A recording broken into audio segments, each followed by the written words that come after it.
പാലക്കാട് അഗളി ഗ്രാമപഞ്ചായത്തിലെ കൂറുമാറ്റത്തിൽ UDF പഞ്ചായത്ത് അംഗം മഞ്ജുവിനെതിരെ നടപടി ആവശ്യപ്പെട്ട് കോൺഗ്രസ് മഞ്ജുവിനെ അയോഗ്യയാക്കണമെന്നാവശ്യപ്പെട്ട് കോൺഗ്രസ് തിരഞ്ഞെടുപ്പ് കമ്മീഷനെ സമീപിച്ചു. നിയമ പോരാട്ടത്തിനും കോൺഗ്രസ് തയ്യാറെടുക്കുകയാണ്. നാളെ ഹൈക്കോടതിയെ സമീപിക്കുന്നുണ്ട്. ഐഷത്തുൽ ഷംന വിവരങ്ങളുമായി ചേരുകയാണ്. ഷംന, LDF പിന്തുണയോടെയാണല്ലോ മഞ്ജു പഞ്ചായത്ത് പ്രസിഡന്റായത്. എന്താണ് കോൺഗ്രസിന്റെ തുടർ നടപടി?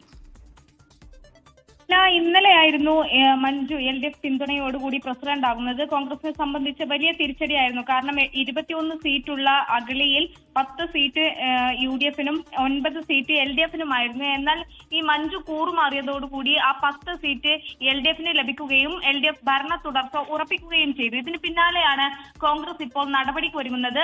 അതായത് മഞ്ജുവിനെ അയോഗ്യയാക്കണമെന്ന ആവശ്യവുമായാണ് തെരഞ്ഞെടുപ്പ് കമ്മീഷനെ ഈ കോൺഗ്രസ് സമീപിക്കുന്നത്. എന്തായാലും വിപ്പ് കിട്ടിയില്ലെന്ന് ആരോപിച്ചുകൊണ്ടായിരുന്നു മഞ്ജു ഇന്നലെ രംഗത്തെത്തിയിരുന്നത്.